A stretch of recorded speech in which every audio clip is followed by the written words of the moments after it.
we don't know where these bears are, and we can barely see 5 feet in front of us, and it's super thick. This is very dangerous right now. Like this could be really bad really fast.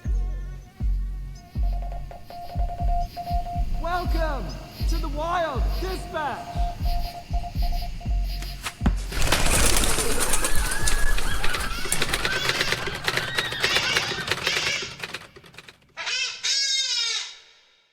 Hello and welcome to the Wild Dispatch. I'm Robin and I'm back with more skills and stories from the wild. We have some very wild stories for you today with a fantastic guest. Kurt Belding is a man of a great many talents. A serial entrepreneur and a lifelong outdoorsman. There came a point in Kurt's life when he decided that perhaps sitting behind a desk was probably not the best use of his time, which is why he took his main obsession and then made that his main business with Western Obsessions. In this, he travels all around the world, chasing insane animals in exotic places, as well as a bunch of interesting animals in the US too.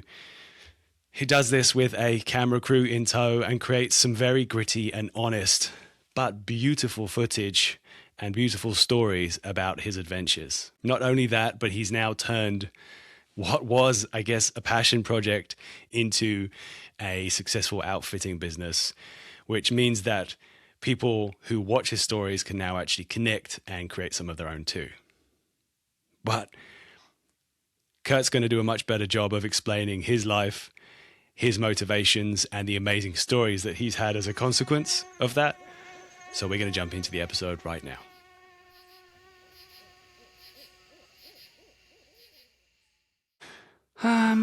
Okay, we are recording. So, Kurt, welcome to the podcast, man.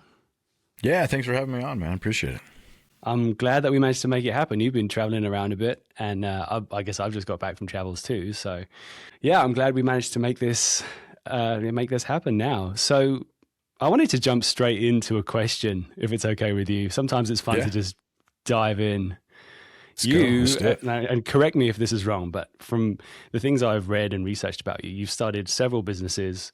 You train super hard, like physically. You've created your own hunting media brand and actually an outfitting kind of side to that as well. And you also travel around doing insanely hard hunts with a camera crew in tow. So my question is, were you always so driven, or is that something that evolved? Oh no, man.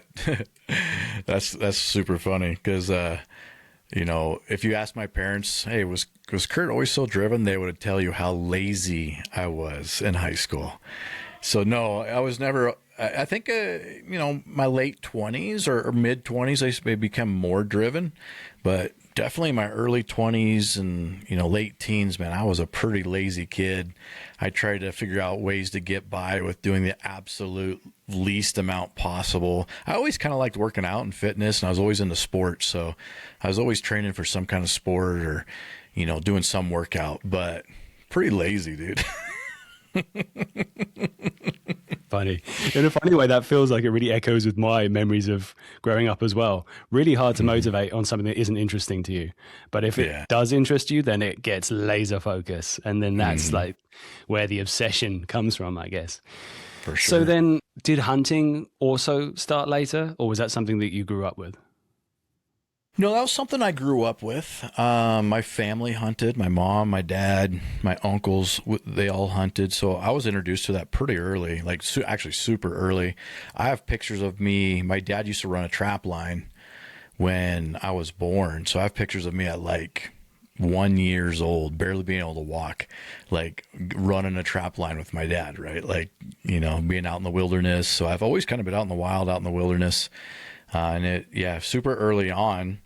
And I did just as much hunting with my mom as I did with my dad and my uncles. And so it was definitely a family thing, man. I took a break, probably, college. We'll call it end of the teens and the early 20s. I took a break from hunting because I was into college sports and into girls, so I was chasing girls around instead of deer. And I moved out to Colorado when I was 23, 24 years old and got back into hunting. around that time. I guess Yeah. it's inevitable. So where, I don't think you said this before, but where did you actually grow up? What area were you in? Nebraska, like the southeast corner of Nebraska, small little town, man. There's not even a stoplight in it. The town itself was around 1,000 people, and my graduating class was like 33, 34 people, something like that. Super small. Nice. So Yeah. what was the hunting like that? So wait, forgive me. I mean, some of our audience fine. aren't from the US. Yeah, So yeah. it's sometimes helpful to just explain where Nebraska is. That's like high up, right? Where it gets super cold. Is that right? It's smack dab in the middle of the United States, in the like a very rural area. So like, if you think of United States and rural area, think of farms and cornfields and cattle farms. I grew up on a cattle farm, and so very rednecky hick type of culture atmosphere. Where like there's nothing to do. The nearest somewhat city was like an hour and a half away. So as a teenager, there's really nothing to do besides get into trouble, raise havoc and get in the outdoors and doing stuff like that. So, I'm sure you guys have some rural areas over there where maybe you guys can relate to that, Oh, yeah. Well, I mean, as I'm speaking to you right now, here, there's a deer walking past my window. Yeah, that's not the wildest of deer, though. I just walked past it earlier. Yeah. It's pretty used to me by now. Yeah. But actually, in England, where I grew up, it wasn't super wild. I wasn't in a very kind of rural area. It was a little bit more suburban for me. So being in the wild was something that came later. It was definitely a later drive. So what Sure. specifically is it whitetails that you're hunting there? Was that what you were hunting with your mum and your dad and your family? Yep. Whitetail, a little bit of turkey, some pheasant. But whitetail was the big game animal that we would hunt. Okay. And was that tree stand hunting, or was that on the ground? I mean, I'd have no idea how people do it there. Yeah, no, it's fine. People do it all sorts of different ways nowadays. Like tree stands, probably the most prevalent way to do it. And back then we also would do deer drives. If you're familiar with a deer drive, we would, walk out a tree line or a creek and have blockers and push the deer. We'd do those. But now that you can even spot and stalk whitetail, which is a lot of fun. You could decoy them. So there's a lot of different ways to do it. But back then it was primarily sitting in a stand. It's some rickety old stand that like was definitely not safe. No like harnesses or tethers or anything like that, right? And using bows with aluminum bent up arrows with one fletch and no sights. Just super redneck hunting, man. That's how I grew up. Man, I've got to say, I climbed up a tree stand just a few weeks ago. I think I mentioned this to you before. I was it was in South Africa. I was trying to hunt bush pigs, which are like very nocturnal pigs. They're kind of terrifying things. They sound terrifying as well when they're angry, that's for sure. But it was a tree stand that didn't have a harness or anything. It was a bit of a, so I was like, I had to give myself a little like, okay, this is a moment when focusing is super important before you go like 40 feet up in the air. For sure. Yeah, that's for sure. Yeah. So any times that spring to mind, like stories, maybe the first buck that you got or anything that pops to mind at that time when you were really kind of cemented your love of being outdoors or hunting game? Yeah, I think just the excitement, I kind of compare hunting to gambling in a little bit, because let's say we go into a casino and we're gambling, right? Or a poker game or whatever it is. It's like we're always looking and trying to hit it big. Like, all right, if I'm gambling on this, then I can win this big jackpot. And there's always that like little bit of excitement and never knowing and not knowing what's about to happen. You could hit it big at any moment. Same thing with hunting, right? So when you're out in the woods, you can never know when that big deer is going to walk around the corner, but you're always chasing that big, whitetail, or if you're turkey hunting, the tom, or you're always chasing that what if could happen. But like in hunting, it's like gambling. You're very rare do you actually kill anything, or very rare do you actually win anything.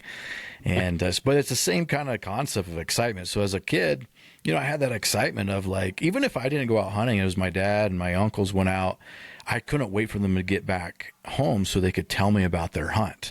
And they're very, charismatic, outspoken types of guys, right? So like, even if nothing really happened, they're going to have a story to tell of some sort, right? So so it was very exciting just to hear the stories of hunting and the camaraderie. And so I, at a young age, man, I just loved it. I was eaten up by it and just couldn't wait to go do any kind of hunting.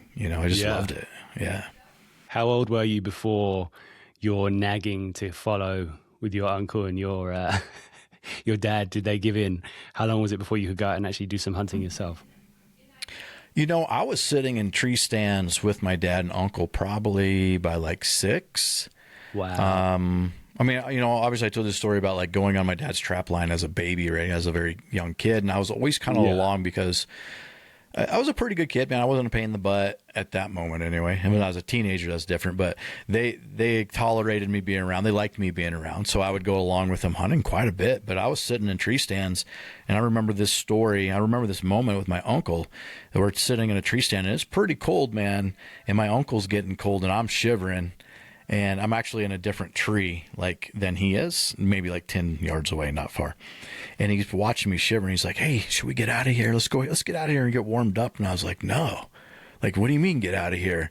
And I'm freezing my butt off, and like, there's no way I wanted to leave because I was hunting, right? Like, I loved it, So, and then, I remember this time hunting with my mom. I was 8 years old. We were archery hunting, and a younger buck came in, but for us, a buck's a buck. Great, you're archery hunting. And she ended up actually missing the deer because, there's no sights and just all instinct shooting. And I had my little toy bow with me. And, I was probably 7, 8 years old. And I was like, "Mom, can I try to shoot a deer? Can I try to shoot a deer?" I kept asking her. She's like, "Okay, the next doe that comes by, go ahead and, just some toy bow." But I shot my toy arrow and it hit the deer. It didn't penetrate, but it hit the deer. And she's like, "What? Are you kidding me?" So I remember that moment, and I just loved it, man. I was just ate up by it and just thought about it all the time. Couldn't wait to be back in it. And, as I start to get older and teenagers, other things start to take priorities like sports and girls and stuff like that. So, and the hunting changed quite a bit in the States from when I was a little kid to being a later teen or early 20s. It used to be where you can just go walk on a farmer's door and knock on the door and ask for permission to hunt. And he's like, "Yeah, absolutely, go kill them all. They're eating my corn." Yeah. And then it started changing where the family started locking down farm ground and wouldn't let other people hunt. And then it started getting into the leasing game where you had to pay money to hunt. And so we stopped kind of getting that access to go hunt. And we didn't have big tracts of land as a kid to go hunt. So we stopped getting that access and made it a lot harder to go hunt, as a family. I can imagine that's a sad reality, I guess, as soon as people realize that there is some other financial benefit to come from the land that you have, then that's going to get harnessed quickly. So I'm curious though, I'd love to go back. It's unusual, having spoken to quite a few people who are hunters, bow hunters, having a mum as a role model, as a person who was hunting with a bow a while ago. That sounds quite unusual. That must have been quite amazing having that influence. Yeah, I mean, at the time I didn't know any difference, right? 'Cause that's just how our family was growing up. Yeah. We'd go out pheasant hunting and take them home and cook them up, and that was just a normal type of thing. But I will tell you, as I got older and I got into hunting a lot more, got into elk hunting, I took my mom on her first elk hunt when she was 62. And this is an episode that I have on our YouTube channel. I filmed it and took her on her first elk hunt, man. And she killed a bull elk, and it was one of the most memorable hunts I've ever been on, something like that. Tell me the story, man. I did watch that clip. It was an amazing moment, I have to say. You can see the raw emotional power of that moment. It's pretty incredible. So yeah, tell me who had the idea to do it? Kind of both. She was interested in what I'm doing. My mom's my biggest fan by far, right? She's always interested in whatever I'm doing and, excited for me. And I, at that moment, I had just taken over, bought a elk outfitter. So I was learning how to, guide and hunt elk, as a business. But I was like, hey, look, I think you could draw this tag. And she was more curious about elk hunting. She's like, "Man, I think I kind of want to do it." And I actually, the year before, I brought her up to be our camp cook. She stayed in a wall tent and cooked for the camp, and she loved it. So she, she loved the mountains. She loves horseback riding. So the next year she drew a tag, and we took horses up to camp and stayed in a wall tent. And it was actually a pretty hard hunt because it snowed a lot and tore up our tent, and a lot of the elk moved out. So it was pretty tough in the beginning, where we had to like tear down what was left of our camp and pack it back out to the truck and take the horses out. And then we ended up staying in a small town nearby and then doing like day hunts. And the chances of killing an elk went way down because of the weather. But we figured it out. And, because it was such a hard hunt, and it was my mom that I grew up hunting with so much. And she definitely was like ate up on elk hunting too, loved them. Right. And we ended up killing that bull, and there was just a ton of emotion that was released when we killed that bull, and we were both hugging and crying, and man, it was great. Yeah, I can imagine. So how long did it take you to locate that? I mean, it was a day hunt, right? So I guess you just managed to find them on the day, or did you know the area that they'd been there the day before? Like, talk me through that sequence of events. Well, I knew the area from hunting in the area, last few years. So I knew, like, obviously elk, when snow hits, elk will move in lower elevations to find more food. They'll get pushed down. So we were hunting in lower elevations. So I kind of knew where I thought elk would be. So that's where we were just searching. And, I think it was probably day 3 or day 4 of the hunt. So like the first couple days we were dealing with the camp and the snow up high, and high is like 12,000 feet. Is where we hunt. So we came back down and started hunting around like 9,500, and found them in a couple days and made a quick move on them and got her set up, and she made the shot. So she's a pretty good shot for the most part. She's always been a pretty good shot. Yeah, that's awesome. I think women, from what I've read, women are actually really good in those sorts of situations, right? They handle that pressure and the stress of those situations. Like, sort of the reason why women are very good fighter pilots, is what I've heard. Like, there's just something in the female brain that means that you are able to handle those high pressure situations better than maybe us guys, who are the ones that are craving it so much, Well, which is also the part of it. The more you crave it, the more buck fever you're going to have, right? The more build up that you build that hunt up, and then you get an opportunity to kill an animal, the crazier it's going to be for you, so yeah. Yeah. I've been lucky. I haven't had it too bad. I can't think of too many times that I've got it too bad, but yeah, I'm not completely immune, that's for sure. So you said about that you were starting a outfitter. You were kind of learning the ropes of guiding elk there. So I'm curious then, your like entrepreneurial journey. Yeah. I've always been entrepreneurial, and I have a thought behind this. I think that true entrepreneurs are born, like you're just born that way. And I mean, some people can be entrepreneurs and maybe not have the genetic, predisposition to be an entrepreneur. And I think those people struggle a little bit more than entrepreneurs, but the reality of entrepreneurship's terrible anyway. I mean, it's pretty hard. In what way? I mean, you're just getting punched in the face like every day being an entrepreneur, right? There's always problems. There's always fires.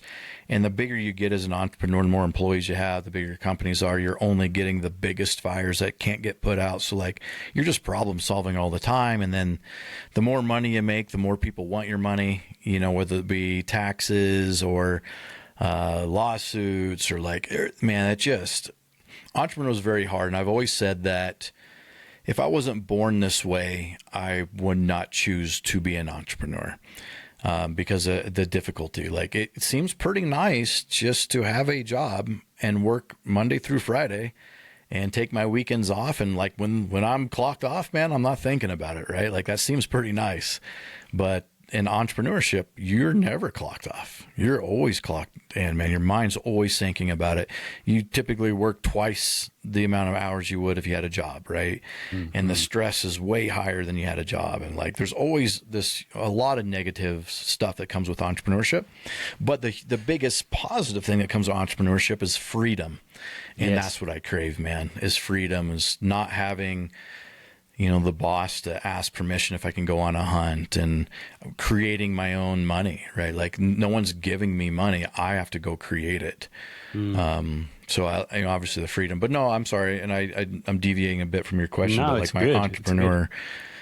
my entrepreneur journey, like I feel like I was just born that way, and my mind has always gone that way. So whenever whether I had a job or, and to be honest with you, I haven't had that many jobs where I've worked for other people. Very early, I kind of started doing my own thing. My dad had a roofing company. I say company, it was like him and a couple workers, right? Yeah. And I would work for him in the summers doing roofing, which is super hard work. And so like when I got into college, my first couple of years, I kind of started doing my own roofing to pay for like books and like tuition and stuff, right? So then I started having my own job. So like at 18 years old, I'm already entrepreneur with my own roofing company, which was like me and my buddies, right? Like just trying to do our own thing. And did you have any moments where you tried working for other people and it didn't go well? Yeah, it never goes well. You got any stories about situations where you went wound up? Yeah, I also have some of those.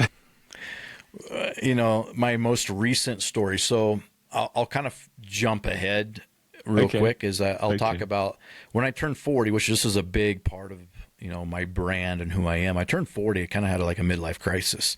I ended up selling and closing all my businesses I had just to go on cool hunting adventures.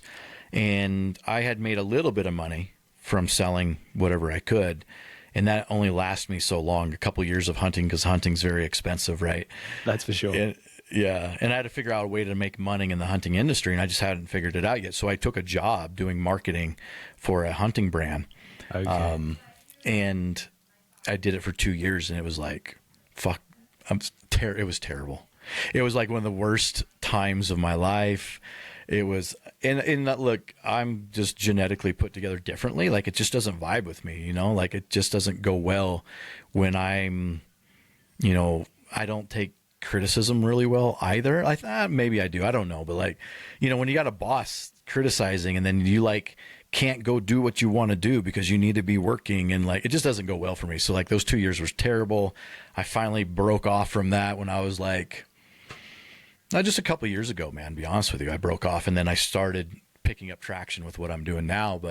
And I could jump around and go in more detail with whatever part of that story you want me to go in detail, man. No, it's good. I mean, we don't need to know too much more detail. I'm sure certain hunting brands, we don't need to know the names of them, but you said that I'm in a way, and I think maybe this is sort of, I'm not saying that we're the same, but I'm wired in a way where I have trouble with figures of authority, and I hate being told what to do. And it's just, for sure. It's just in my nature. So that can be difficult sometimes. It's a difficult pill to swallow if it's, you're taking the job and you want the money, but like, sometimes it's difficult. But so we jumped forwards, but actually where you were before was that you were on a roof doing a business with your dad. I think that's where you were before. So that's where you were kind of learning some hard graft. Where did you go from there? Yeah, so my brain would always gravitate to how can I do it myself? If I had a job or was doing something to make money, how can I do this myself? It always just gravitated to that. So pretty early, I would say 23, 24 years old, my brother owned GNC stores, the general nutrition stores. They're sports nutrition supplement stores here in the States. He owned a couple of them. He was doing really good. So I talked him into allowing me to run one of his stores and kind of dabbling in it and to learn. And we ended up buying a store in Colorado. I moved to Colorado, and I bought half of it. He bought half of it. Begged my parents for a loan to co-sign on a loan for me. And then boom, I had my first retail store, and I sucked. I was terrible at it. I mean, I was good at sales and good at people, but like to actually know how to run a business, I knew nothing, and that was very hard pretty quick to, I've got my parents on a cosign with their farm as collateral on this business loan, and we're not doing well. Wow. So like that's a huge stressor that I had to learn some skills really fast. And, I feel like entrepreneurship, you just take punches in the face every day. It's just super, super hard.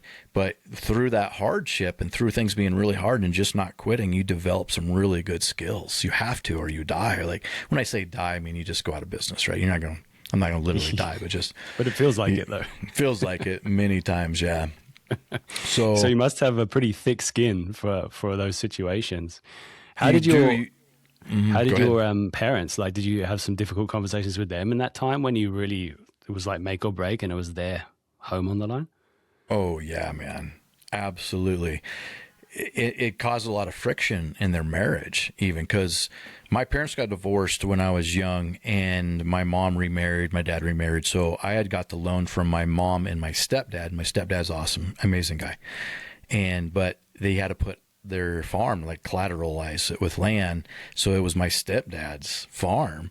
So it put a lot of tension on their marriage to have that farm at risk, on that first loan, which put a lot of pressure on me to make sure that business had to work. So like I was a franchisee of GNC, and as you know, entrepreneurship, I'm kind of a knucklehead, right? I still have a boss kind of, right? GNC wants to tell me what to do. I don't want to do what they want me to do. Yeah. So I end up breaking from GNC and going to start my own thing. My own nutrition brand. And in that moment, because I wasn't doing well with their brand, and it's not anything on them, I was just some knucklehead franchisee that didn't want to do their model, right? So, but I took a really risky move by basically getting myself kicked out of the franchise so I can go start my own brand of supplement stores. And in that moment, there was 2 years, because I wasn't making very much money, no money at all in that moment, that I didn't have enough money to pay for rent and really to pay for food, really. So a buddy of mine was living in downtown Denver at the time, a great guy, and he let me stay on his couch for 2 years. So I lived on his couch for 2 years until my first retail store started making enough money where I can afford some crappy studio apartment in Aurora, Colorado, which is like kind of a ghetto town of Colorado, So yeah, there was a huge risk, man. But I had a lot of pressure of if I fail, my parents lose their farm. Right? That's absolutely. A huge amount of pressure for a 24, 25-year-old to be under, Yeah, definitely. I feel like mental toughness has got to be a serious factor in that situation for sure. That sounds so stressful. Are you still friends with the guy that you surfed his couch for 2 years? Yeah, he's a great dude, man. And he never lets me forget that. He's like, hey, remember when you lived on my couch for 2 years rent free? Yeah, you kind of owe me, right? I'm like, yeah, man, I owe you. I owe you big time. Yeah. It's payback time. That's for sure. But no, your mental toughness, you have to develop mental toughness for sure. And you have to develop a tolerance to stress that most people don't have. Right? I feel like I can tolerate stressful situations and stress in general because I've been in so many stressful situations in entrepreneurship, right? So, that's a huge skill set now to have in life. That was in my early 20s. Now I'm 46. So, at least 20 years later of entrepreneurship, I have a really good tolerance of stress in my life. I can handle a lot. Yeah. I wonder, do you find, this is probably the same for everyone, I would imagine, but there's a balance between, there's two different kinds of stress, right? In my mind, there's real stress, which is actual physical stress, like fight or flight in the wild, in dangerous situations. But then there's hypothetical stress that comes from business and comes from, in a way, constructed situations of humanity, if that makes sense. 100%. Well, you're right. And I believe 98% of stress is you're in fear of something that may or may not happen in the future, right? It's all fear-based. Your mind is afraid of something that is not happening. It's not currently happening, but it might happen. Whatever your stress is, you're afraid that your kid's going to make a bad decision in the future and they're going to go down a bad path in their life, or you're afraid that your significant other's going to cheat on you, or you're going to lose your job, or you're going to lose all your money, or none of this is happening. None of this real. Stress is all created in your own mind. So there's a very small part that's actually real stress. You know, like if you're in war and you got bullets coming over your head, that's some real stress. That's a real stressful situation. That's actually happening. You know, you're not imagining that, right? So, yeah, you're 100% right when you're talking about stress being a construct that we create. And once you understand that, then you can mitigate stress a lot more. You know, like, wait, am I just in fear of things that may or may not happen? Why am I afraid of things that like haven't even happened yet? Like, and then what you do is you make a plan for the things that may go bad. And once you have a plan, then all that stress goes away, man, because you already have a plan for it, right? So, yeah, I mean, that's a top tip right there. That's for sure. So the other thing I was going to ask you about in this kind of entrepreneurship area that we're in, which is you're clearly like super focused on understanding what you want out of life, chasing after it, no bars held, I think that's the expression. But I think that this is a guess, but I think there are probably a lot of people in the world who don't have quite as much clarity about what they want. Yeah. I think that can be a big trip up. Like, how did you figure that out? Was it obvious, or did you just have to, you know, is there a way to like understand how to know what it is that you want out of life? Yeah, there's an easy answer to that and a more complicated answer to that. The easy answer to that is, if you had an unlimited amount of money in your bank account, millions, whatever that number is, where you didn't have to worry about money, what would you be doing? Like, what would your life look like? You know, if you just ask yourself that question, whatever that answer is, that's what you should be doing, right? So my answer was, I just want to go on really cool adventures and hunting adventures. That's what I want to do. If I had all the money in the world, that's what I would be doing. So that's what I'm doing, right? Like, you know, so it's a very simple answer to your question, but the more complicated answer here is, I think when you're younger, you have a perception of who you want people to think you are, right? I want to be this type of person, and I want people to perceive me as this type of person. So you're trying to be that person, and a lot of times you're going against the grain of who you really are. As you get older, I think you start to realize that, like, you don't care as much about what other people are thinking and what the perception is of other people. At least I didn't anyway. I'll just speak for myself. I stopped caring about that, about who Kurt Belding was, who people were perceiving Kurt Belding as. I stopped in my 30s probably. And I started thinking more about, like, wait, if I'm just worried about other people, am I actually even looking at what I'm actually doing? Am I enjoying what I'm doing? Which led me to that midlife crisis. I call it adjustment crisis, whatever you want to call it.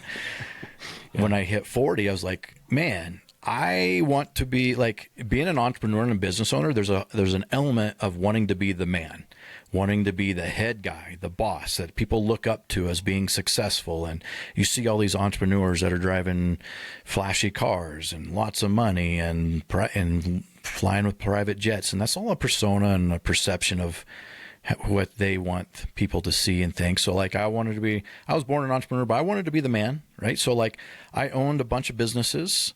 None of them were very successful. They were breaking even or losing a little bit of money and making a little bit of money, but I wasn't wildly successful. And early in my entrepreneur career, like, I enjoyed it. I found a little bit of success. So, like, with that success, then I thought I could do everything and anything. Oh man, this is a kind of a cool business. Maybe I should do that. So, like, I started doing this business, and like, maybe I should do that. So now before I know it, I'm doing like 10 different businesses, and I'm not doing any of them well because my focus is split between 10 businesses. Right. So yeah.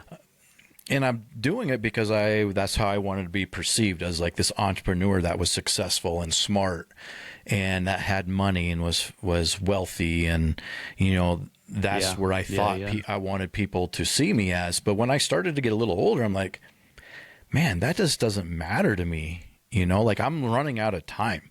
I only have so much time on this planet. Yeah. Am I actually spending the time that I want, how I want to be experiencing it? So, like, all this is a culmination of happening all at once. I'm running out of time. I'm starting to care less about what people think or my perception of myself. And I started to kind of figure out, like, no, man, this is not the guy I am. The guy I am is just some redneck from some Midwest town in the middle of the United States that likes to go hunting and likes to be out in the wilderness and in the wild. That's who I really am. That's what I really enjoy. What am I doing? Like, why am I so stressed out and stretched thin and, like, trying to do all this stuff. It's not even me, you know? So like once I had that realization after going through that process, I'm like, didn't take me long just to say, and my wife and I had a wife and kids, right? God bless them, because there's not many families or wives would support owning multiple businesses, making a living for your family, to say, I don't want to do any of this anymore, and I'm going to close or sell everything and go do cool adventures. That's all I want to do, right? Yeah. Like not very many wives would support something like that, but No, she I can't did. imagine. Yeah. You made me think of maybe another aspect that people might struggle with, that you clearly don't struggle with, which is being prepared to take risks. I think that it can be easy to get stuck and know that you're maybe not doing what you want to do, but being afraid to step out and try something different. And I think for me, that's always been the thing. Unless you are prepared to jump and try a bunch of different stuff, how are you really going to know what's the right thing for you? Because, I mean, maybe you'll know, maybe you have an idea, and that's perfect. Maybe you know straight away. But for me, it's always been a process of, you got to run in there and roll your sleeves up and figure it out first before you can really understand what's good and what's not good for you. No, that's great, man. You hit on a couple really key things. One is the comfortability of having a job, the comfort, right? And I definitely want to dig into that. And the other thing that you talked about is, all right, I don't know if this is something I really want to do. And you don't know until you dig in and roll up your sleeves and get dirty and you know, get in the dirt. The reality of it is, no matter what game plan that you have and what business plan or like what you think you want to do, you don't know. And that's probably not, like 99.9% of the time, whatever game plan you have is not going to work. The first one's not going to work for sure. The first 30 game plans are not going to work. What you think you like is, you're going to find out you probably don't like it and be like an aspect of it. And you just got to get started to figure it out. Like if you never get started, you're never going to figure it out. And it's going to be game plan number 136 that you finally figure it out. But if you just don't quit, continue to learn, like, oh, don't like that. Oop, don't like that. Oop, that sucked. Don't want to do that no more. You know, and you just continue to learn, then you'll figure it out. But most people don't make it that far because it's too painful for them, right? So there's a combination of like being in too much pain early and they quit, and the fear of that comfortability going away. Because when you have a job, most people in the world make just enough money with that job to pay their rent, their mortgage, and food, and a car to get around, right? So you're literally getting just enough money to live your life. And you're living your life for the job to make just enough money to live your life. It's a hamster wheel of, like, this is very extreme, but like of slavery, right? Yeah. And 95% of people in the world, like there's like, I think I saw the other day is like maybe a very small percent of people are actually on their own business in the world. Most of them have jobs. I get it. Look, I'm not like downgrading anybody that has a job for sure. Like there's something very admirable about doing something you probably don't want to do, that you don't enjoy, to make enough money to make sure your family has money to eat food and have a shelter, right? But that's the trap that you're in, is that comfortableness of like, okay, I'm making just enough money that I can pay for everything. It's not really what I want to do. I'm wasting my life because 80% of my life is at work or sleeping. So now I'm only enjoying my life on weekends and 2 weeks a year that I have vacation. That's the only time I'm actually really living life and enjoying it. But I can't leave, because then what if my family can't eat and we lose our house, right? So that, you know, it's two levels there of being super comfortable and afraid, and you get in too much pain early and quit. It's so difficult, isn't it, as well, though, because I think I also try to frame in my mind that there must be a lot of people out there who, even generationally, are in a place where they're kind of starting on the back foot. So then it's very hard to then make those big changes because you're already just surviving. Do you know what I mean? And I think that's probably how the machine works, right? Like that's how taxes work, and getting very anti kind of institution. Yeah. No, but that's not how I feel. But you know, it's a tricky situation. But stepping away from that, how can you do that? Well, if anybody has done it, then you can do it, right? Like of course there's the how, and you'll never know the how until you actually get started and actually do it. But if anybody in history has come from nothing and made something, then you can do it. You're no different. I am no different than anybody else on the planet. The only difference is I've pushed forward on things that were super painful and learned a lot throughout my life of entrepreneurship or hunting or whatever it is, right? So I just continue to learn. For myself, I came from nothing. I grew up on some redneck town in the middle of the United States, and my parents were very poor. There was no money. So like you talk about starting out on your back foot of barely surviving, that literally was me. And I was the first person in my family to go to college, to get a degree from graduate college. In my entire history of both sides of my family, I was the first person to do it, which, gives you confidence that like, man, if I can accomplish something that no one else in my family has, I have the confidence, maybe I can do this, maybe I can do that. It gives you the confidence, and that snowballs, right? But if I can come from nothing and make something, I'm not saying I'm wealthy, but I made something. Anybody can. Yeah. I believe you, man. So this ability for being able to have discomfort, I'm wondering, you're clearly in great shape. And Thank you. what I'm trying to figure out, it's a chicken and egg thing. I mean, you went into supplements and a world of exercise and fitness and strength. Was that something that you were doing before, or was it something that happened because you got into the industry? I kind of was doing it before because I was always an athlete of some sort. I was always playing a sport. I played college baseball, and I played like some like indoor arena football, and I was always playing basketball. Like I was always playing a sport. So I was always into fitness of some level and always into like strength training. So at an early age, that was taught to us through our coaches, right? So I was always kind of in it, and I always enjoyed it. And there's a big egotistically part of me that wanted to have the muscles to attract the girl, right? So I wanted to look good also and perform good. So I was already kind of in it. And then that's one of the reasons why I went into the sports nutrition field, because I was very interested in it, of how to get stronger, bigger, have more muscles to look better, to attract a better mate, right? A better female. Yeah. That's what it was about, right? Yeah. I mean, I guess So it's a main focus for lots of us. Yeah. But it wasn't until probably in my 30s that I understood the mental toughness, how important that is, and how important it is to be in discomfort often, and how much benefit you get out of your life by doing very hard things of like, and that's very relative for the person, right? A hard thing might be, for someone, might be walking a mile. That might be hard for them.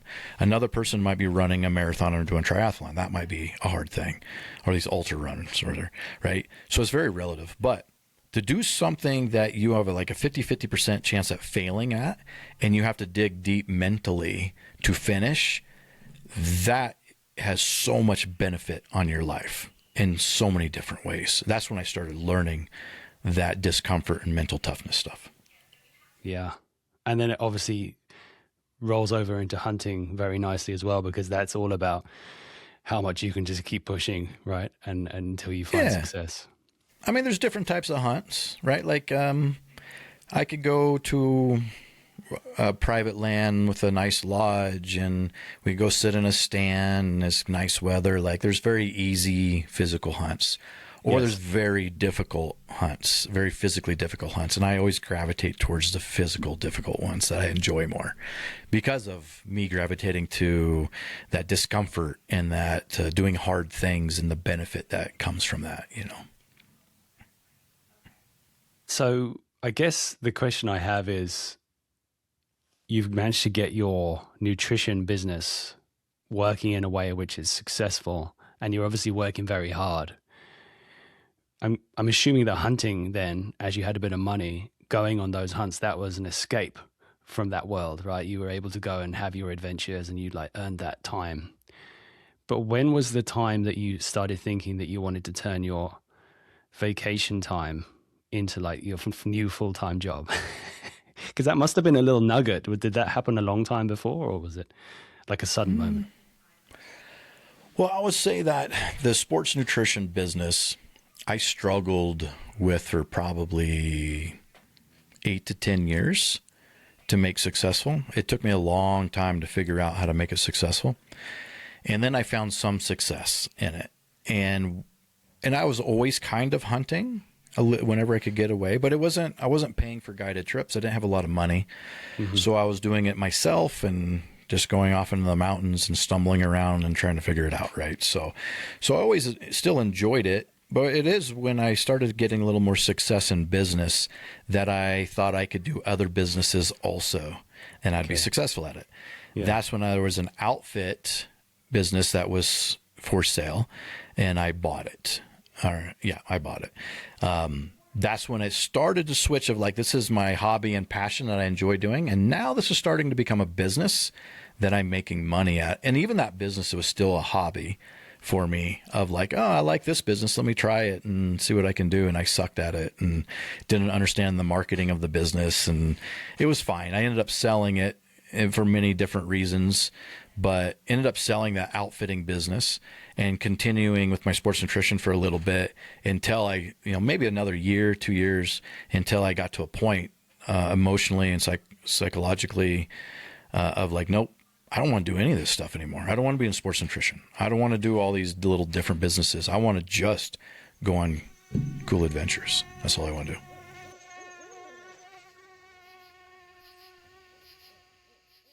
We are going to jump back into this fantastic conversation with Kurt in just a second. But first, I wanted to remind you, it would be amazing if you could give us a follow or a subscribe, whatever platform you're listening on. That way you will be up to date with all the great new episodes that are coming through the pipeline. Many new people with wild stories, just like Kurt. Here he is now.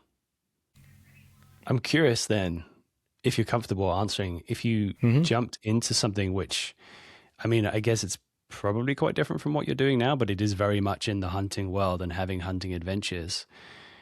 What was it about that business that you didn't immediately then go, right, this is what I want to be. I want to full gas, go into this world more? Like, what stopped you and then made you sell it and then come back to this safer environment that you were in? So the outfitting business, when you own an outfitter, what you're doing is you're taking people on hunts and they're paying you to do it. Right. Yeah. So it's a very physical type of thing. Like what I owned was called a wilderness hunt, where you horseback in and you stay in wall tents, and it's a very physical thing. So there's a lot of labor involved into it. And I'm starting to understand business a little bit at this point. And I enjoyed it because I really like hunting and I like taking people hunting and seeing their success. But then I realized, wait, when I'm taking other people hunting, I can't hunt. And this is a lot of work for not a lot of money. And that doesn't make sense in business, right? So there was those two variables, and the outfit that I had at the time in Colorado, you have to apply to get a license to hunt in that area. And it started getting harder and harder for people to get licenses to hunt in that area. And then I wasn't able to book as many hunters. So pretty quickly I was like, I can't hunt myself. This is really hard and a lot of labor without making a lot of money. And the marketing is not very good. I can't book people. So this doesn't look like a very good business to me. Yeah. And I bounced out. Get out. Yeah. But one thing I did while I owned that business is, I owned all the other sports nutrition stores, and I had a lot of little other businesses inside of that or correlated to that. I started my own sports nutrition supplement lines. I had a meal prep company. And so having multiple businesses, I took in-house videographers and graphic designers to help me with my marketing and ad in-house and put them on payroll. Well, I went on a hunt and I took one of my videographers with me, and we filmed the hunt and edited it and put it out on like YouTube. And I absolutely loved it. I just fell in love with the storytelling aspect of it because I really love movies. Movies are like I call it my drug. It's a way to take me out of my reality and put me in a completely different reality where I can feel different emotions, right? Like a movie can make you feel sad and scared or happy or angry. I just takes you completely to reality. So I just loved it. And I was making my little movie, right, that I enjoyed of my hunt.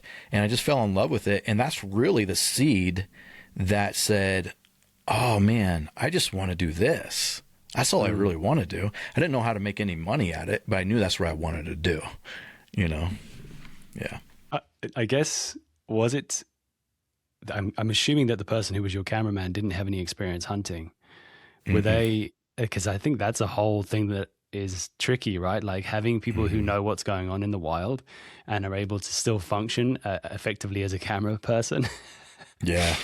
I mean, I'm sure that can be frustrating. I mean, I've certainly had a few moments where I'm like, wow, this is definitely suddenly becoming a much harder hunt. Now this other person's here. So they were okay. And I guess I'm assuming then it was maybe a rifle hunt, because then you've got a bit more leeway in terms of distances that you can be from an animal. But yeah, that's a great story. It's cool that there's a moment that sparked the seed. So I guess it was a couple of years later before you decided then you're going to chase this more. Did you make any more films of that nature before you started your new project? Yeah.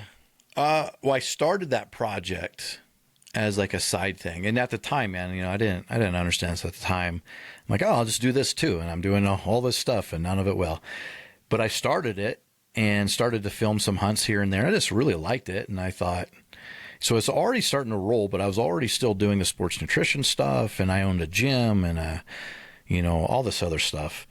And I just really kept gravitating towards the hunting thing. I just really and then I felt like, man, I really love this like backcountry, backpacking, hard physical stuff. I'm getting older. I'm 40 years old now. How many years do I have left to do this type of thing? So with the pressure of losing time and not really enjoying what I'm doing, that just made me, okay, this is what I'm doing, Yeah, absolutely. I definitely remember before starting this podcast a few years ago, there was a bit of a block for me for a little moment where I was obsessed with hunting, obsessed with adventures, outdoors, connecting with the wilderness. But there was a bit of a fear, I think, for me that starting the podcast would then make it work and would create a bit of a barrier and then take the fun out of it. Did you have any of those feelings, or you just done enough entrepreneurial stuff that you didn't feel that? Yeah, I know exactly what you're talking about. Like, people say it a lot of like, oh, do what you love. But when you're doing what you love, now it becomes a job and a business, and you'll start to hate it because it's a job and a business. So I've never really experienced that. I've heard people say it a lot, and it is a fear of like, man, maybe I won't enjoy this anymore. Right. But to my experience, I still love it, man. I'm obsessed with it. I'm looking forward to my next adventure and what it's going to bring. And now I've understood of like, I can't do 10 different businesses and be successful. Like, I need to do one. So I focused all my energy onto this of Western Obsessions. It has multiple sides of it. Like, we go film and create the episodes, but now we have the booking agency. So there's like two sides of it that I'm somewhat split, but they all kind of work together. But the focus is, man, let's just go have some fun, have great adventures, try to entertain other people. And then when other people are being entertained, they're like, man, I want to do that. I'm like, yeah, I've already hunted with this outfitter. He's a good guy. Yeah, you'll have a great time. Here you go. Go do it, Yeah, absolutely, man. I guess what I was going to ask is, did you feel any extra pressure with those camera guys around you then when you started hunting? Yeah. Like, I can imagine that's something that you have to get used to, right? Yeah. Any stories around that? Oh my gosh. And there's times that I couldn't always afford to have a camera guy. So I was doing a lot of self-filming too, which is super difficult, man. It's so tough. Hard. And I've messed up so many hunts doing it. It sounds like you've done it too, right? Have you done it, Rob? Yeah, I've done it a bit. I've had I've filmed some stuff myself, but then also had other people filming. It's a lot easier when there's someone else, and it's also having someone else who's not only thinking about getting one shot, they're thinking about getting the other shots as well, the ones that put the story together, right? Like, when you've got one eye on an animal, it's a little harder to do that stuff. Yeah, but no. To your question is like I've screwed up so many hunts because I'm trying to film it. And, that's super frustrating. It was frustrating to have camera guys that didn't understand about hunting also, because I'm like, hey, I'm being real quiet. I'm like, all right, we got an animal about 300 yards over here. And And then they're just like, they stand straight up and be like, where? I don't see it. I'm like, oh my God, I just have to grab them and pull them behind the bush, you know, like they don't understand hunting, and I had to help them with their gear and like, you know, so that's super frustrating. But like the other part of it is like, now I'm putting myself out there for the world to see and criticize me. Right. Yeah, And when I first started, I wasn't an expert hunter. I loved hunting. I did it. I'm still not an expert. I make mistakes all the time. Yeah. So, you know, there's two ways you can go about doing this. You can edit everything out so you look like an expert, or you can leave everything in and let everybody see your flaws and your mistakes. I chose to let everything stay in. I want to show all my mistakes because I just feel like it's more authentic, man. And then when there's some newer hunter watching me, they're not like, oh my God, all these hunters are so good and they never miss and they never make mistakes. I'm out here making mistakes. Like, no, Kurt does it. Kurt just missed this animal. I missed a grizzly bear at 100 yards with a rifle. Like, you know what I mean? Like, that's a pretty big mistake. And I show it. So the other side of this is I get a lot of trash, man. I get a lot of hate from anti-hunters, hunters talking crap.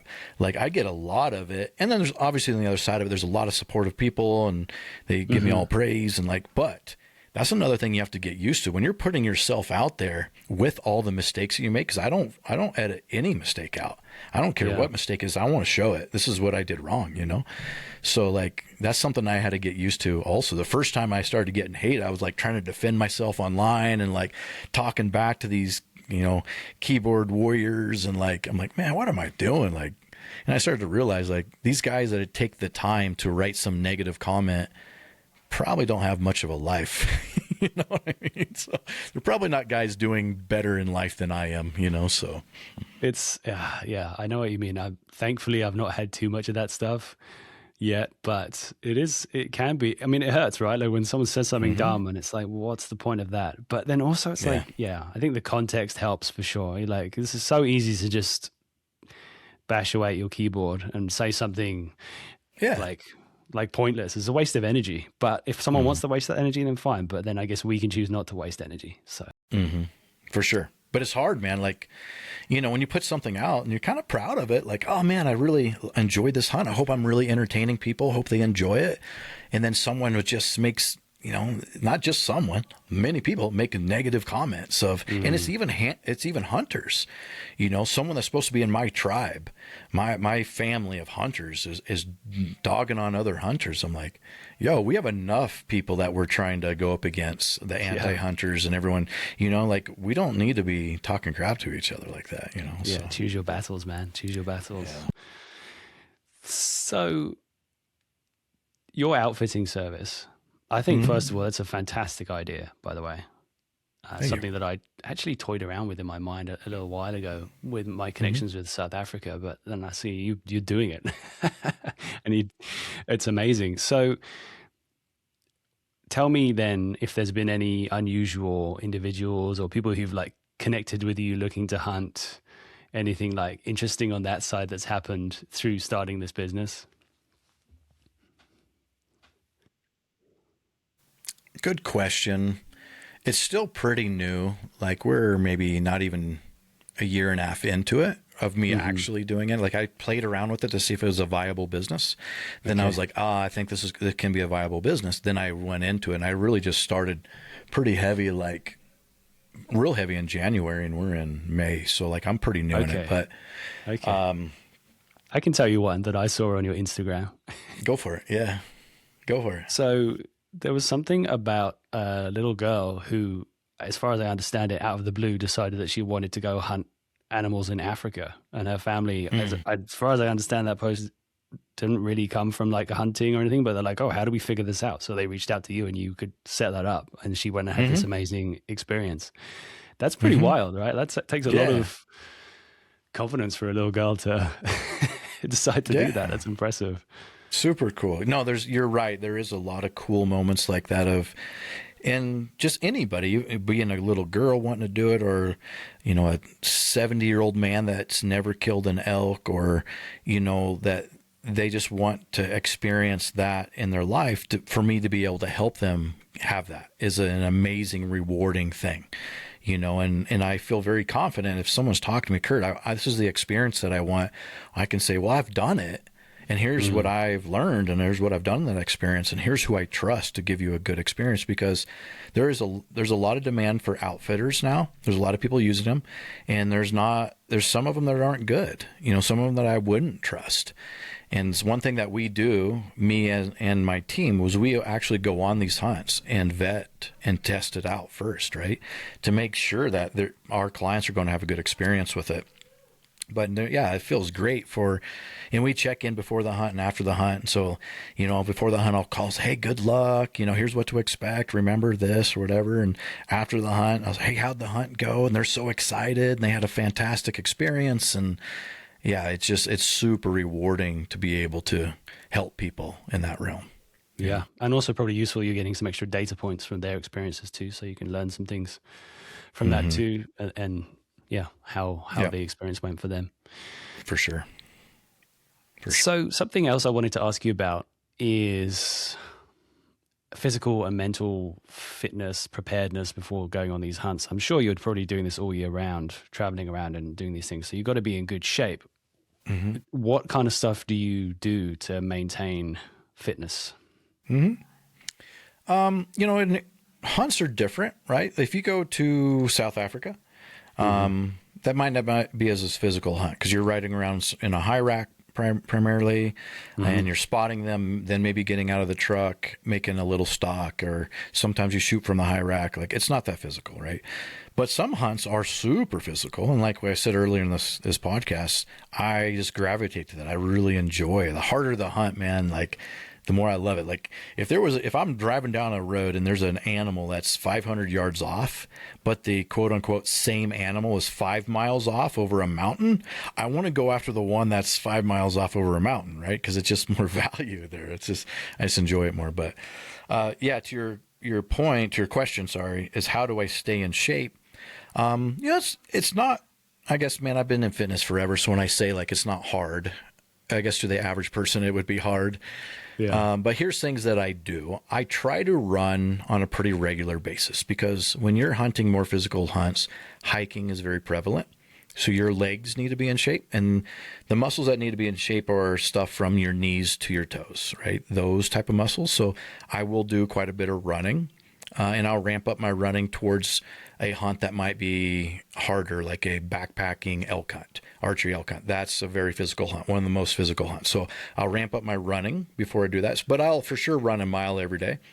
And then I'll do some strength training and some weightlifting and stuff just to keep the muscle mass, keep the bone density. But I really believe in high intensity training, like a CrossFit type of workout, because primarily of mental toughness, because those type of workouts hurt a lot. There's a lot of pain involved in those workouts.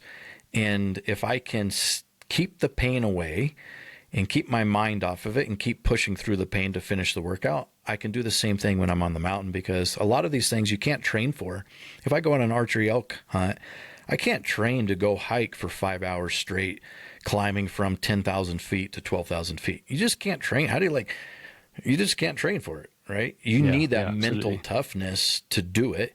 And then when you're out on the mountain or wherever you're at, and then it starts to rain on you and you get cold and you get wet and you still got 5 days left and you're running out of food and you haven't seen an animal in 3 days, like, that's a whole new level of mental toughness just to stay out in the field. So I use physical training to train my mind, my mental toughness. That's really the key for me. Yeah, that's a great point. Man. I think it's the same for me as well. You've got to be able to suffer, right? I think that was something I was lucky that my dad, who's ex-military, when I was very young, he taught me there's a lot of value in suffering and climbing up mountains and doing all that kind of stuff. And then that filters down into everything, doesn't it? Not just physical stuff, but in life. All aspects of life, man. All aspects. Yep. So I want to hear some hunting stories. Sure. Because you've got a bunch of really good ones that you've filmed, but I want to hear them from your perspective. So you already told me about your mum elk hunting, which was on my list because that's such a great story. I love that. The grizzly encounter, that was a big one. Tell me about, I mean, you, as far as I understand, you had a pretty close call with one. Is that right? Yeah.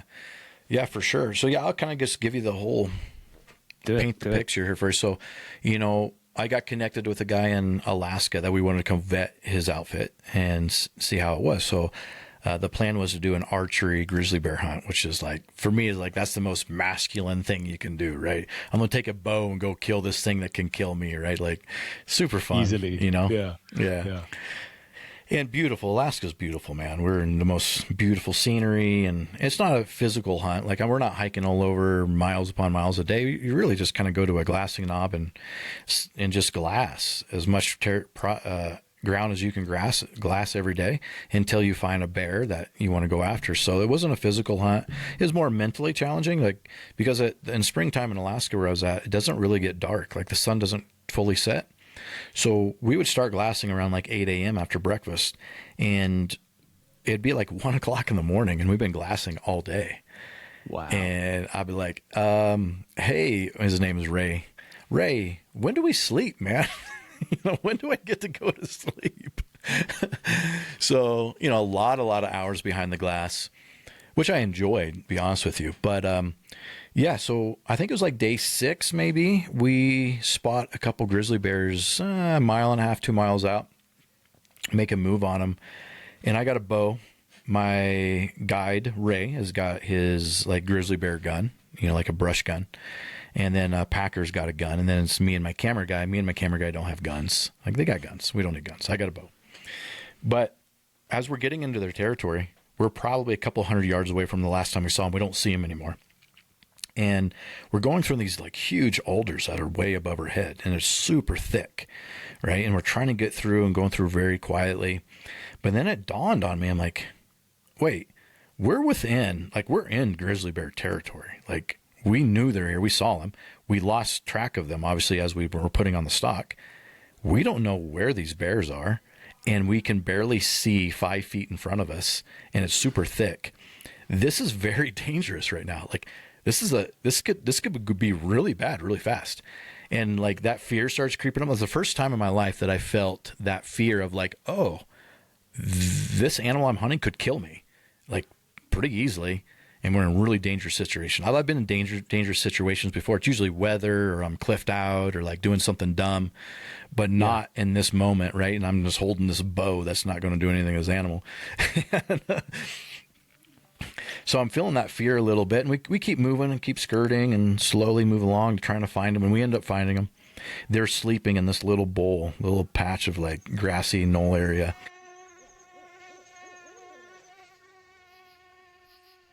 We'll finish Kurt's story in just a second, but first, again, it would be amazing if you could give the show a follow and a subscribe. The Wild Dispatch is growing from strength to strength, but every little bit helps. And spreading the word means that I get to talk to more amazing guests like Kurt. Here he is now. And we're 100 yards out, and there's 4 of us. And there's hardly any wind. The ground's really dry, and it's hard to move without being heard. And my guy's like, hey, man, I don't think we can get close enough with a bow for you to shoot it with a bow. And there's 2 of them. So, like, let's say you shoot one with a bow. He's not going to die right away, 1. And then there's a sow to contend with, 2. So even if you put on a perfect shot, you've got a dying grizzly bear and a live grizzly bear very close into the area, and you're going to have to go in and deal with this sow, deal with this live grizzly bear. So like, this is a very dangerous situation that we're going into.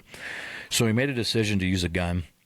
I grabbed my guide's gun, Ray's gun, and we're about 110 yards out. No, there was a scope. There's a little scope, like a 5-power scope, but it was like definitely a brush gun, right? It wasn't like some nice long-range gun. Yeah. What caliber is that gun? Do you know? I think it was like a 338, I think. And I dry fired it because I knew, like, I wanted to be, just in case I needed to use a gun, I wanted to feel the trigger. So I dry fired it the couple days prior. So I feel super confident, man. Like, it's a gun. It's 100 yards out, whatever. Like, this is a chip shot. It's super easy shot. So, like, I'm not even, like, prone. I'm just, like, on my knees, kind of freehanding it. And we're waiting for him to get up and show himself better. He comes over, takes a drink of water. And, man, like, the masculinity of that bear walking, that boar walking to get a drink of water was just something I'll never forget. Just such a cool moment, man. So he comes over, he takes a drink of water, he's facing us, his head's down. We're 100 yards out, and Ray's like, hey, I like that shot. I want you to put that right between his shoulder blades, like right above his neck, right in his shoulder blades. So I take aim, everyone's set, everyone's ready. I've got the gun. Ray does not have a gun anymore, and my packer has a gun. And I told my packer, hey, dude, as soon as I shoot, go ahead and put another round in him, because I don't want him to go die off in these alders. I'd rather just pin him down right where he's at and have him die right there, right? So, so I take aim, I squeeze it off, I shoot, and I don't know what wrong, but something definitely went wrong. I don't know if I was not aiming correctly or whatever. I don't know. Adrenaline, whatever it is. I missed. It went over the top of him. So I shot, and as soon as I shot, Eric, my packer, shot, and we both missed. So, but the dirt kicked up behind the grizzly bear, and they took off running, and their escape route was right through us. So now they're running at 100 yards away, and there's a bunch of alders between us and them. So we see these alders just shaking, and they're coming through the alders right at us. And by the time they break through the alders, it's about 30 yards between us and them, and they can move very fast, right? Especially when they're scared. Yeah. So they're moving, and I recognize right away that the boar's in front. So I yell, front one, front one. I shoot, put a round in him. Eric shoots. I think he hit him. I don't know, maybe I shot again. I don't really remember. I have to go back and look at the film. But we end up dropping him pretty quickly as he comes out of the alders. But the sow's still running at us, and we don't want to shoot the sow, right? Because if we shot this sow, this is a big deal.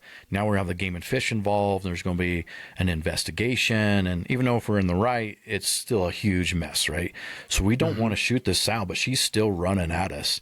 And at about 15 yards, she recognized that we were there and looks at us. And I swear to God, I was like looking in her eyes, and I could tell she was making a decision of whether or not to attack us or run away in that moment. And I had one round left in my gun. Eric had one round, and she was 15 yards. All it would have taken her is to decide to attack. Even if we would have got a round off, she would not have died right away. We would have gotten attacked. We would have got mauled, right? So by her just making that decision to not, saved probably our lives, if not our lives, like probably being messed up quite a bit. Ended up taking care of the boar. She ran off, but she stayed in the area. We packed the boar back to camp, and the next morning we had footprints outside of our tent of a grizzly bear. She had followed our scent, or his scent, all the way back to our camp, like 2 miles. Wow. Right into our camp. So when we're sleeping, we had a grizzly bear out in our camp. Wow. You didn't have any of that like electric fencing stuff you sometimes see people put up, or was it you didn't have that stuff? No, we didn't have an electric fence. You just had like nylon protecting you. Yeah. We're basically a grizzly bear burrito in our tents, Yeah, perfect. Nice and warm, ready to be eaten. Yeah. That's a wild story, man. That must have been a real adrenaline moment, seeing that look in her eye. I can only imagine time must have slowed down a bit right there. It did. And if you've been in any kind of situation when your adrenaline spikes, everything does slow down. And it seems like things are lasting forever. From the moment I squeezed that trigger to the moment that sow decided to run off was 17 seconds. We played back the video, right? So it was 17 seconds. But as they came through the brush, everyone's to their feet now, scrambling. My camera guy's scrambling. He had a longer lens on, as you know. A long lens scrambling makes really bad footage. So like everything is everywhere, the footage, and everyone's yelling. And but everything slowed way down. Like you could see the bear running in slow motion. You could see the ripple of the fur when he's running, in slow mo. So yeah, crazy. Yeah, it's definitely worth a look. That's for sure. I enjoyed that footage, man. It's terrifying. Yeah. So I'd love to talk about hunting elk, and bow hunting elk. You had some experiences chasing those things. Being in Colorado, it's inevitable, right? But for sure, it must have been, you must have had some fun. Any stories pop to mind that you'd like to share about in general the elk experience with a bow, or any specific hunts? Well, I'll definitely tell you some good experience and some hunts I have. But if you want to get tactical, I don't know if your listeners want to like learn more about hunting or tactics. Like, just stop me and ask me questions that we get into more tactical stuff, right? But I love. That's probably my favorite hunt is a archery elk hunt, and I don't know if it's going to continue to be my favorite hunt as I get older because it takes a lot out of you, man. It's pretty physical. Like, it's an archery elk hunt. Each year that I do it, I call it a misogi, which is like something extremely hard you do in nature that you may not succeed at, right? So, less than 10% of archery elk hunters kill an elk. It's very low odds to kill an elk. It's super physical. If you're backpacking, which is my favorite way to do it, I carry everything on my back. And a lot of times I don't even bring a tent. I just bring a bivvy because I don't like going back to a camp. So I'll just, wherever I end up in that evening, that's where I'll just sleep. I'll just sleep on the ground with a bivvy over my sleeping bag. And then, you're carrying your food. So you're carrying somewhat of a heavy pack, and the terrain is just gnarly, right? It's super hard. But it's by far my favorite. Man, when they're in the rut in September and they're screaming and bugling, they're chasing cows, and they're just one of the most magnificent animals I've ever hunted. And I get it in my backyard, so I get to do it every year, right? So I will tell you a good story that I killed a really good bull last season. But the story starts 2 years prior to that. I drew a very good elk tag, and I went into this area that I really enjoy. And it was just myself. I was trying to self-film, which is super, like probably the most impossible self-filming hunt is an archery elk hunt. Like, it's just impossible to do. But I don't remember what day it was. It doesn't really matter. But I found a huge herd of elk with a massive, massive bull in it. And probably one of the biggest bulls I've ever seen in real life, like on the hoof. And I was making moves on him, and I got to a place. I'd been practicing all summer. Here, just to preface this shot, I've been practicing all summer with my bow. Obviously, I typically do. And I got very confident in my shooting. And I was very good and I would shoot out to distance a lot. And the primary reason I would shoot out to distance, when I say distance, I say like 100 yards I'll shoot out to. Because when you're shooting at 100 yards, every little mistake that you make is amplified by feet on the target, right? Mm-hmm. So it really refines my shot process. So now, if I'm used to shooting 100 yards, I go back to shooting 50 yards. That's like a chip shot. That's super easy now. Yeah. Right? So I got very confident at distance. Like, I could put, 5 arrows at 90 yards within a grapefruit, like super confident in it. So I'm feeling good, and I see this huge bull, and I'm making moves and trying to figure out, he's got this huge herd, so I can't call him away from the herd. So I've just got to ambush somehow, and I figured out a way to get in an ambush, but he got to a point where he was about 90 yards from me, and I just knew there's no way he was getting any closer. And being very confident at distance, I decided to take that shot. One thing that I didn't realize, that you don't realize when you're practicing at that distance, is that's a long time for that arrow to be in the air at those long distances. And even if your arrow goes exactly where you want it to go, that animal can move. So I took the shot, the arrow's in the air, he took a step forward, I hit him in the flank and wounded him. And I didn't find him. And it was probably one of the hardest moments I've ever had in hunting, because how hard it was, hard of a hunt physically, how much I have practiced, and just the monster bull that I wounded, probably killed, but I couldn't recover, right? As a hunter, that's like the worst thing that you can go through. Like, it just feels terrible. And I learned a lot of lessons in that moment. I learned not to shoot that distance, because that's a long time for your arrow to be in the air and you don't know what's going to happen. So I will practice out to the distance, but I probably would never shoot it at an animal at that distance again. The other thing that I almost gave up archery hunting. I called my buddies, and I love archery hunting.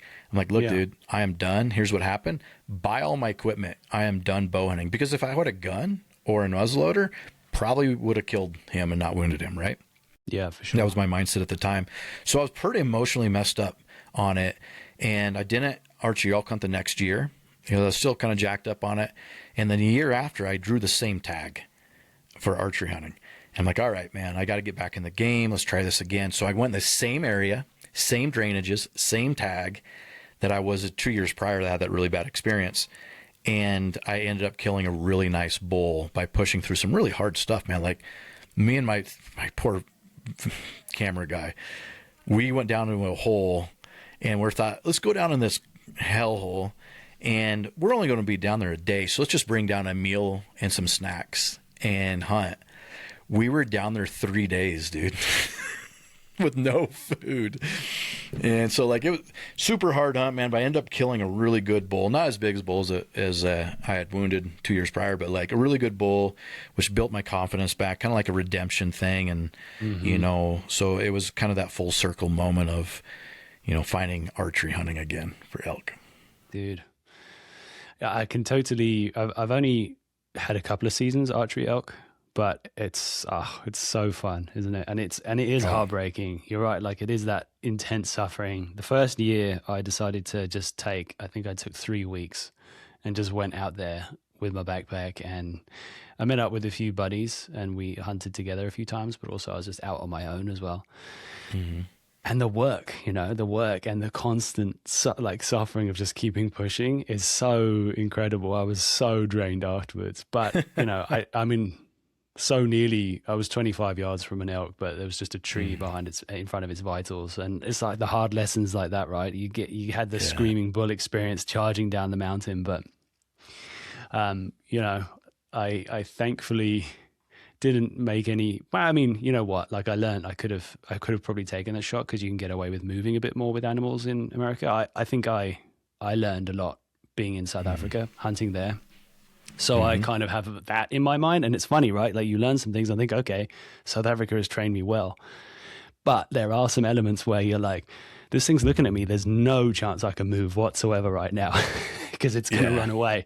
But that's not always the case for like a super rutted up bull, an elk bull. For sure. Yeah.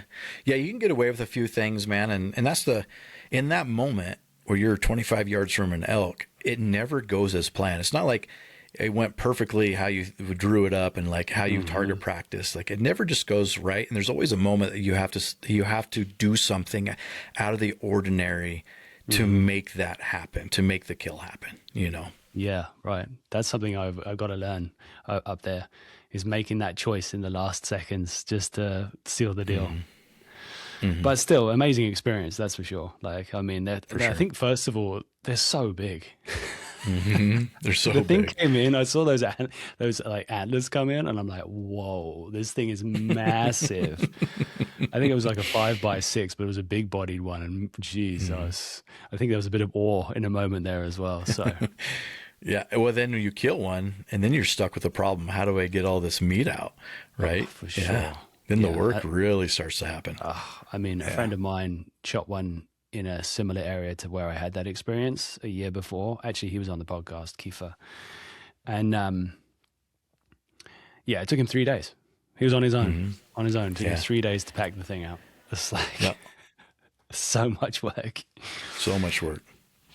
So we've talked about some hunting closer to home, but you've also been able to travel to some amazing places abroad. I mean, we mentioned South Africa. You've hunted there, if I'm right in understanding that. I hunted in Zimbabwe. Zimbabwe. Okay. Well, tell me about that. I mean, I think you're right. That is one of the things that, before you start, I'm going to waffle for a second. Go for it. That is one of the things which I find a little harder sometimes mentally, because hunting there can be a bit easier.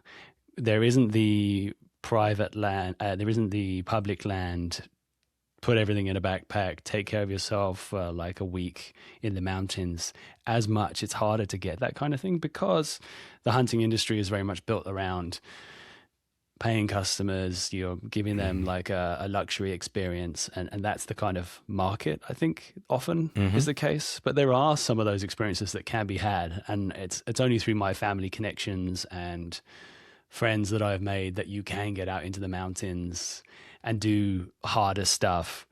But it's definitely a different kind of scenario, right? Like you can be sat on top of a truck looking around, waiting for a stork to appear. For sure. Yeah. Well, I think in Tanzania is a pretty wild place that I think you can find a little bit more of that wild, and it's all wild, but like pretty remote type of stuff, right? So, but no, you're right. Like usually it's, Africa in general, a lot of their revenue comes from hunting, and there's a lot of people that definitely play into that, and they want to, and a lot of Americans go there and spend a lot of money. So they build these nice lodges. So you're typically staying in some pretty comfort, but the hunting is just a different type of hard.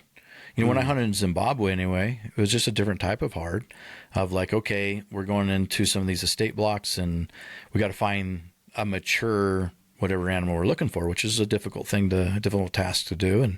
But one thing that I really enjoyed about Zimbabwe, and that is the first time I was like really pretty far away from the United States and a whole other major country, is hunting, man. That's a language that translates, even though like some of the trackers and people that I was around spoke no English, but hunting translates and you can communicate because they're hunters just like you, So I thought that was really cool. I was very amazed by the trackers themselves and how they can track. And the pH was fantastic, a great hunter. I love that the animals you kill, the meat is donated to local tribes, how much it helps the communities, roads, school system, the money. And, all the game was over there just tastes fantastic too. Like I did a plains game hunt where I killed a kudu, a sable, and an impala, and God, the kudu and sable taste amazing. And I had a really good time, man. I had a really good time. I'd definitely go back, but yeah, it was a good time. Have you thought about taking a bow at some point? Because it is hard. I can confirm that. That's for sure. Yes, the type of hunting we did in Zimbabwe was all out of a high rack, spotting from a high rack, then putting on a stock. And I've not hunted in South Africa, but I do see a lot of blind hunting in South Africa. And my mind goes to, and you could tell me, because you have the experiences, hunting from a blind over a water hole, archery is not as hard as spot and stock, right? So my mind goes like, a bow wouldn't be that hard. You just hunt over a water hole. It's not that hard. Yeah. I could be wrong, though. Tell me. No, dude, you're absolutely right. But I've never actually hunted from a blind. I only do it walk and stalk because I don't know, it feels like cheating.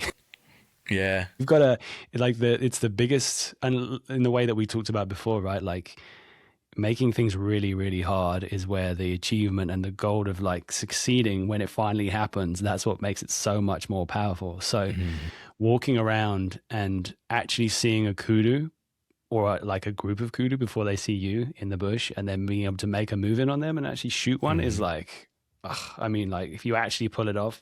And the thing is, there'll be hundreds of times that you don't pull it off because these things are superhuman or like super animals, I guess. But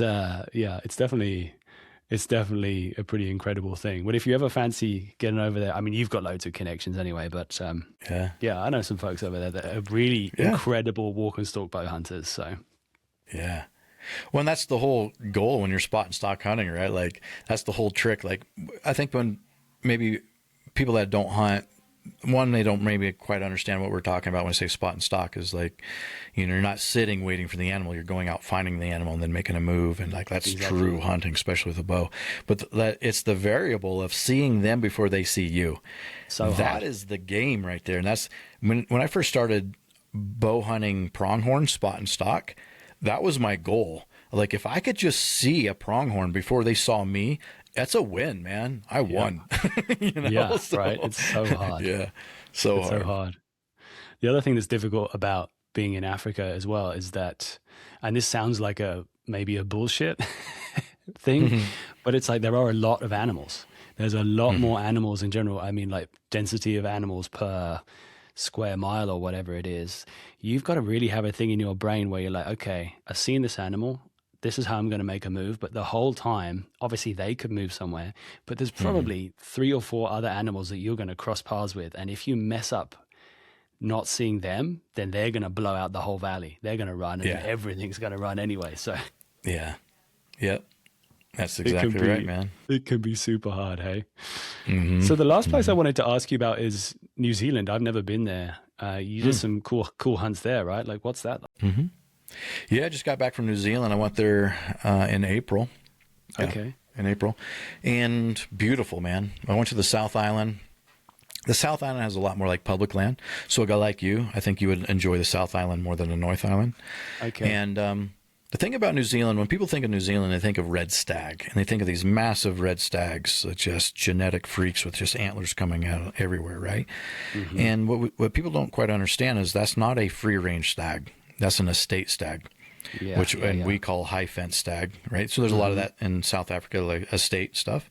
But in New Zealand, one thing I realized is they have really big, there's a lot of money into stag farms. So they raise stags like people here in the States would raise cattle.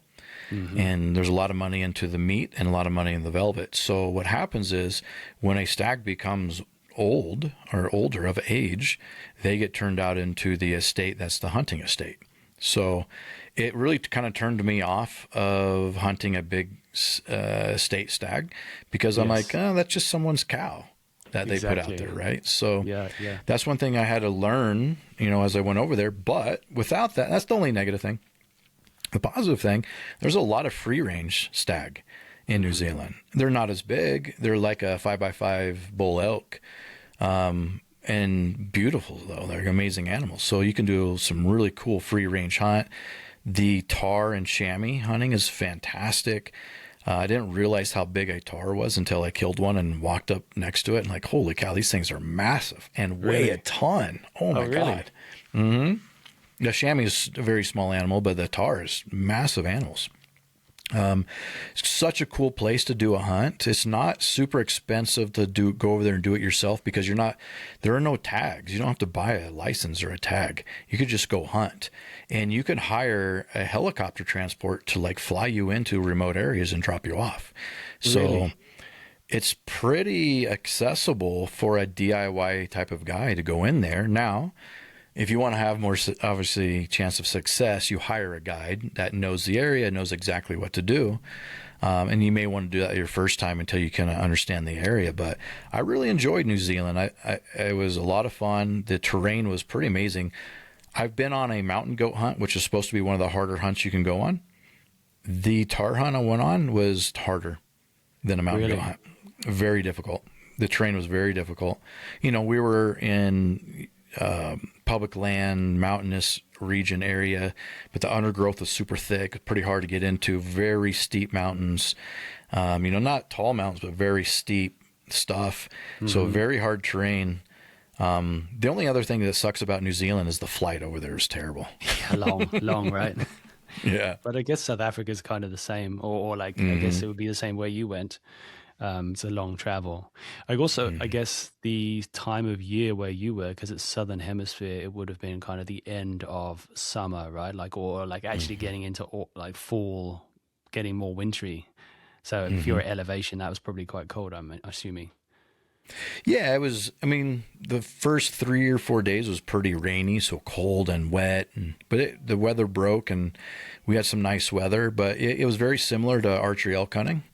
Okay. Where it was chilly in the mornings, it warmed up midday, got chilly at night, kind of thing, Okay, I wondered if it would be like the equivalent of September hunting, kind of in Colorado. Yep. Cool, man. Yep. Well, I mean, unless there's something else that you were hoping that I would ask you about today, I feel like we're kind of coming to the end of our conversation. Well, yeah, for sure. We can wrap it up. I want to make sure that your listeners are getting value from the podcast. So if there's anything specifically, tactically you want to talk about, we definitely can before we wrap up. Yeah, okay. I would say then, in all your experiences then, and this could be filmed or not filmed, what would you say are some of the most important things that have made the difference? We've already talked about being able to adapt and make a plan at the last second because things never go to plan. But is there something else which you think is crucial for people if they're hunting and they want to really seal the deal?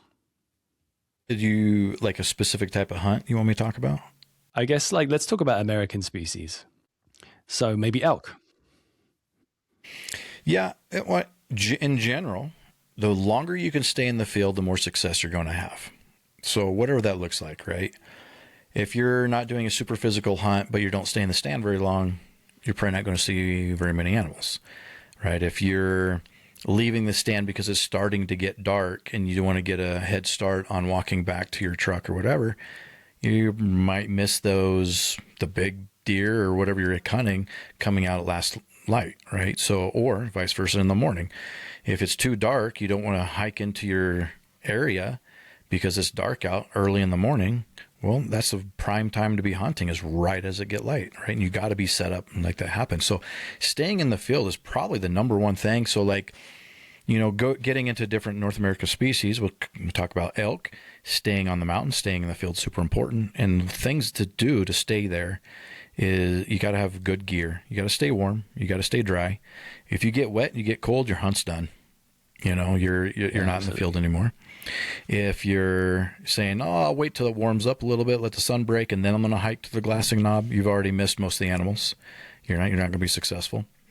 And that's one of the, I had talked earlier about, and this is a little hardcore, man. I don't expect a lot of guys to do this or people that hunt, is I don't like coming back to a camp because now my mind goes, well, I'm in a hunting area, but my mind wants to start hiking back to camp. So I can get a head start, because I don't want to hike in the dark because it could be dangerous, especially if the terrain's a little rough, right?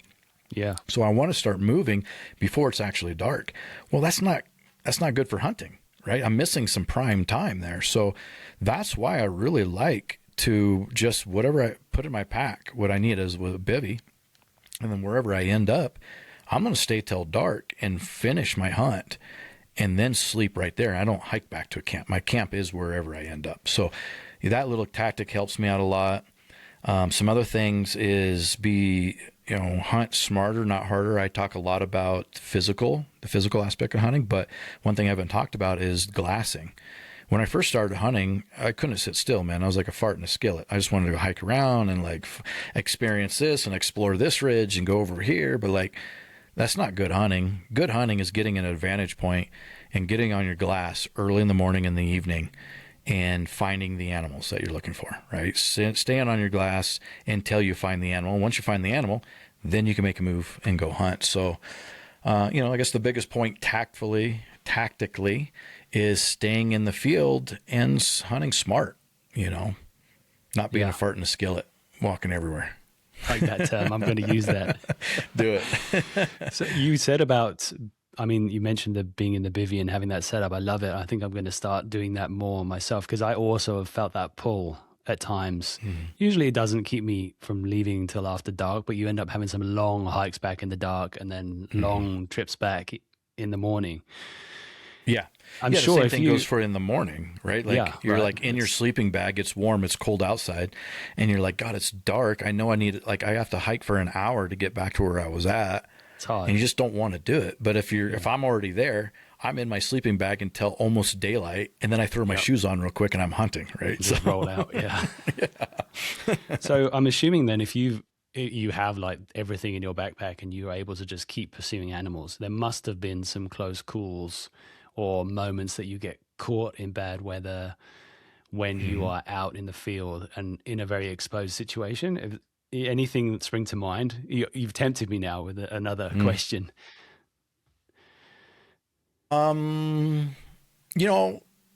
Colorado's pretty mild in the summer, in September when you're archery elk hunting, so it's not like anything crazy. But I've definitely been in hailstorms. I've been in, probably the worst one is I was doing the whole bivvy thing, and I also bring a tarp. So if things get super wet, I don't want to just sit in my bivvy for days, right? That's pretty miserable. Yeah. So I'll bring a tarp to give me a little bit of coverage, so I can kind of get out of my bivvy and not be so much like a burrito. But I was archery elk hunting, and it had been raining.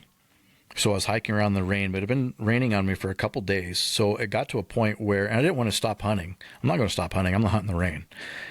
So I got soaked out pretty good. My boots got pretty soaked. My socks got soaked.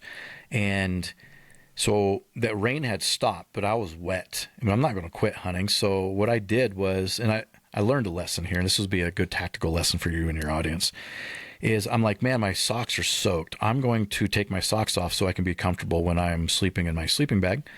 and then it froze that night. So my socks froze and my boots froze. And that's the only pair of socks that I had because I pack really light, right? So I wake up the next morning, my socks are frozen solid. My boots are frozen solid. It's cold out. There's ice and snow everywhere.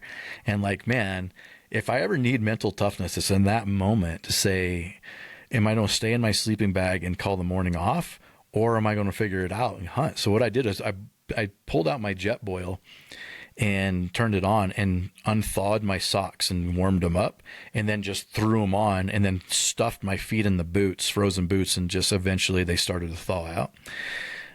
But yeah, that's probably one of the more uncomfortable moments that I've been in the weather. But and here's the thing that I learned: if you have wet socks, go to sleep with the wet socks on in your sleeping bag, because they'll dry.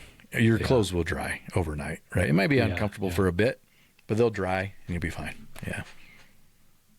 Top tip, man. Thanks, Kurt. That was awesome. It was great to hear your stories today, and some advice as well. I love it. So how can people find you, follow you? I mean, we've talked, there's a lot of places people can go. So I'm sure you have that list in your head. Yeah, and the major one's just our website, right? westernobsessionstv.com. That you can then find all our TV episodes and all our hunt listings right there. A lot of the blogs that I write are up there too. And then if you kind of want to see what I do day to day, sometimes I'll post my terrible workouts that I do on like Instagram, on my stories, and Facebook. So you can follow me on a day to day kind of thing there. And then if people want to book hunts as well, I think you maybe you already said that. Yes, sir. Yep, that's on the website. You could fill out a form right there, and it'd probably be me or one of my members calling you to talk to you about what you want to do after that. Awesome. Nice one, Kurt. Well, good luck with all the hunting ahead of you. I'm sure there's a lot already planned for the year. Yeah, I've got a Alaska moose hunt in September. That's the big one. I'm very excited about archery. That's amazing. Awesome, dude. Thank you.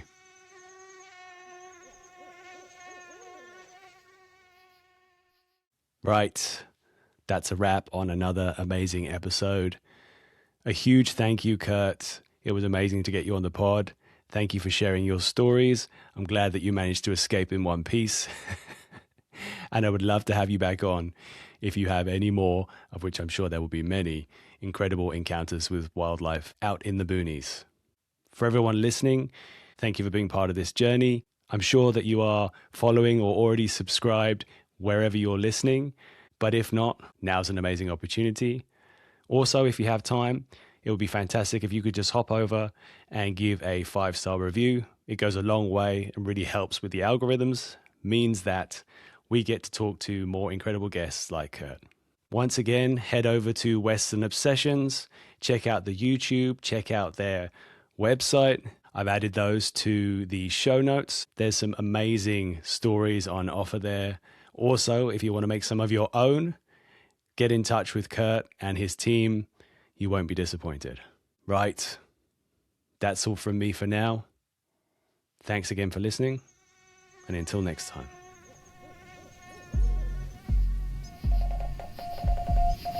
Welcome to the Wild Dispatch.